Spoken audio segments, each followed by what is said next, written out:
Good morning. Welcome back. It's your friendly neighborhood podcast host again for Friday Coffee Talks episode 61. With the U.S. qualifying for the World Cup officially last night, we are rocking the Roy Kent mug today. I know it's English Premier League and we're talking World Cup, but in this house of baseball and college football, this is the closest we've got, okay? You're going to have to give me that one. It is the weekend of dad. It is something I've been anxious about for weeks. My sister's bachelorette party is this weekend, and my wife Mandy is there. So starting yesterday morning, Mandy left, and I've got all three kids by myself for the whole weekend. It has been stressful and anxious, anxiety-inducing to just think about this weekend for the past couple of weeks. But it is upon us. We're off to a decent start. The kids are at school. They slept last night. They have been fed. I even took Fallon to gymnastics last night with all three of them and just the two of us. Now, we did have Wendy's for dinner, and I got them all Frosties. But we are making it. We're making it. Couple days left. We're hanging out tomorrow with my parents. We're going to Gigi and Dutch's house. So can't wait for that. We are surviving. But for those of you who travel, if you've never flipped the script and stayed home with the kids while your significant other went on the road, you should give it a try sometime. It'll give you some new perspective and a heck of a lot of more respect for your spouse. So shout out, Mandy. Like, you are just the best. We couldn't function without you. This week is just further proof of that. I want to talk today. My son Parker has started playing soccer. He's, 4, 5, 6 weeks in, whatever. And he's 6. So soccer for 6-year-olds is just a huddled mass of kids just chasing the ball around the field. But it's super fun to go. It's been great weather on Sundays when he plays. It's been fun to watch him get to interact with his friends and learn from his coaches. And this weekend was just the best. So Sunday he played. They cycled him through all the positions. And so he plays some defense, he plays some offense, he plays goalie when they ask him to. I think he prefers offense because he feels like he's doing more. The defense in 6-year-old soccer, they're kind of just waiting for the ball to come. And he's good when it comes his way. He is really good at clearing the ball out, getting it out of the way. But I think he likes running around on offense more. Anyways, this Sunday he went and was playing goalie. They had him in the goal. And I don't think the ball made it past the half field. I think it just stayed down on the other end. He looked bored in the goal. He was standing there just kind of like, okay, when's it time for another break so I can go get some crackers and water? But what made me so proud, I just love it so much. The entire time he was playing goalie, he was cheering for his team. He was encouraging them. He was yelling down the field to say, go yellow, score the goal, and just like doing so good.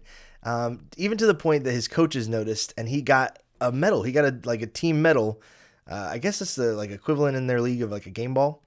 But he got it for his team because he showed good sportsmanship and was a good teammate, for being an encourager. And I love that so much. It made my heart just fill up. I'm out there watching him play soccer, and I'm thinking about the sport and the competitive aspect of it. Hey, kick it over here. Do this, do that, and he's being recognized for being a good teammate. And I can't tell you how proud that makes me. He's just the best kid. I love him so much, and I'm so proud of him. And he won the medal this weekend. And that got me thinking about a video that I've seen by a guy named Simon Sinek. I think I've talked about Simon on here before. He's one of those guys that you've probably seen clips of him because he's an incredible communicator. He does like TED Talks, and he does speaking engagements. He's written books about organization and leadership. I really, really like Simon. He's insightful, and he has a really good way of communicating things in a way that are easy to process and understand. But anyways, I was watching a video of his recently that I'll probably link it on here. But he was talking about a discussion he had with the Navy SEALs and how they choose people to be on which of their elite teams. And they have a chart that is performance versus trust. And people get ranked on the chart of performance versus trust. So obviously everybody wants high performance, high trust. The people that are going to go and do well and be good people while they're doing it. Be trustworthy, that you can trust them to have your back. for the Navy SEALs, literally trust them with your life. In business, it's the same way though. Nobody wants low performer, low trust. So, good is up here, bad is down here. Low performance, low trust. Nobody wants that person. They're not good. But the interesting thing in Simon's talk that he talks about that the SEALs is they prefer, they would rather, instead of having a high performer, low trust, somebody that is a toxic teammate, they would rather have medium performer or even low performer, high trust than the alternative. So let me say that again. They'd rather have medium or even low performance and high trust than high performance, low trust. I think that's huge. It's more valuable, and I agree.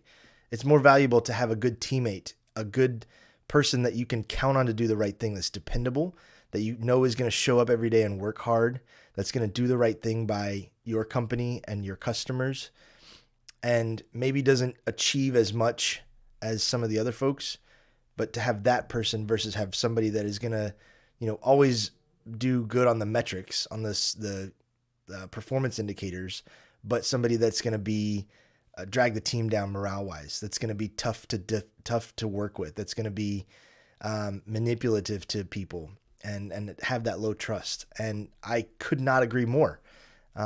That's what I want for my teams. That's what I want for the companies I'm working with. And my son got to be that person this week. I'm not saying he's a low performer, but he got recognized for being a high trust person. And I love that. I love that. It just is just so good. So let's push for that. Performance, we can always work on performance. We can always improve performance. You can always learn new skills and develop characteristics, maybe, specific things about the way we do our job. But the trust part of it is your character. It's who you are. And that says more to me about a person than performance metrics. Obviously they're important. I'm not going to not say that, but yeah, let's be high performance, high trust. That's what we're pushing for. Those are the people we want to be. Check out Simon Sinek. He is wonderful. As a quick note, a quick update, we will not have a Friday Coffee Talks next week. We're going to take a week off. But the following week, episode 62 will come out 2 weeks from today. We have a very special guest interview that I think you're really going to like it. So we will see you in 2 weeks. Enjoy some coffee. Have a great weekend. We'll catch you then.